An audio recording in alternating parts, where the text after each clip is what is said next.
Salam sejahtera. Kali ini saya ingin mengajak saudara untuk membahas tentang peran peserta didik, guru, dan sekolah ketika kita menyelenggarakan belajar dalam jaringan. Mari kita lihat satu persatu. Yang pertama tentang peserta didik. Pertama-tama peserta didik perlu dibantu agar dapat mengubah paradigma belajar mereka dari sekedar belajar untuk memenuhi kewajiban menjadi pembelajar yang mau terlibat aktif, bahkan mampu atau berdaya untuk menjadi pembelajar mandiri. Yang kedua, membangun kebiasaan belajar mandiri mereka sehingga mereka dapat belajar anytime, anywhere, at any pace, belajar di mana saja, kapan saja, dan dengan kecepatan belajar mereka sendiri dengan menggunakan dukungan teknologi digital. Yang ketiga, menggunakan fasilitas Learning Management System atau LMS yang disediakan sekolah sebagai platform untuk belajar mandiri dan berinteraksi dengan guru dan rekan belajar mereka. Yang kedua yang ingin saya bahas bersama adalah peran guru ketika kita menyelenggarakan belajar dalam jaringan atau online learning. Yang pertama, guru juga harus mengubah paradigma pembelajaran dan peran guru di era digital ini.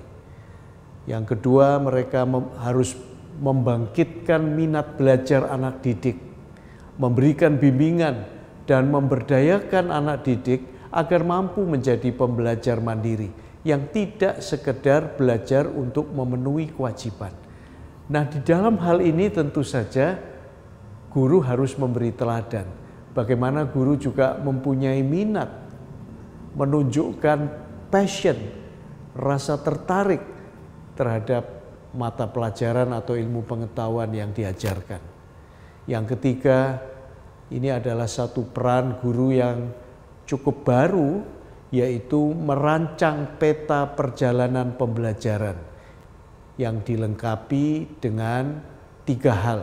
Yang pertama, kita perlu merumuskan tujuan atau hasil belajar yang bukan sekedar lulus tes atau lulus ujian, tapi hasil belajar di mana siswa atau anak didik kita memiliki kemampuan di luar ruang kelas atau di luar lingkup sekolah. Mereka bisa menerapkannya dalam keseharian, bisa mengaitkannya dalam kebutuhan mereka sehari-hari, dalam pergaulan mereka.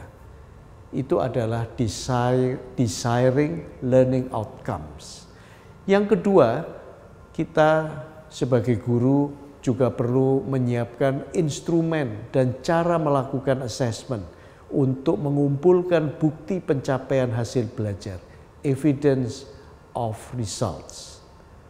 Dan yang ketiga, guru perlu menyiapkan rancangan pelaksanaan pembelajaran yang mampu memberikan pengalaman belajar yang inspiratif, menarik, dan mendorong anak agar di satu sisi semakin mandiri dalam belajar dan di sisi lain mampu berkolaborasi dengan rekan belajar mereka. Dan selain itu tentunya guru perlu menyiapkan konten pembelajaran dan menatanya dengan rapi, sistematis dalam sebuah Learning Management System atau LMS yang tersedia. Nah, berbicara tentang menyiapkan konten, saya tidak mengatakan bahwa harus selalu guru membuat sesuatu yang baru, video baru, tayangan baru, tentu itu baik. Tetapi jika ada video yang sudah tersedia, bisa saja guru mengunduhnya, kemudian membagikannya dengan para peserta didik. Dan yang ketiga adalah peran sekolah atau institusi pendidikan. Dalam hal ini tentu pemimpin institusi mempunyai peran yang paling besar. Pemimpin institusi pendidikan atau sekolah dimulai dari pengurus, eksekutif yayasan, dan kepala sekolah perlu menjadi pelopor dalam perubahan paradigma belajar abad ke-21. Para pemimpin perlu memberikan motivasi, arahan, pelatihan, dan dukungan. Dan juga jangan lupa teladan kepada semua guru untuk menerapkan proses pembelajaran yang relevan dengan zamannya. Bagaimana cara menyelenggarakan belajar dalam jaringan, siapa saja yang ikut berperan untuk menjamin keberhasilannya. Mari kita ikuti sesi-sesi berikutnya saat kita membahas flip classroom, membahas penataan LMS, web conference, dan sebagainya.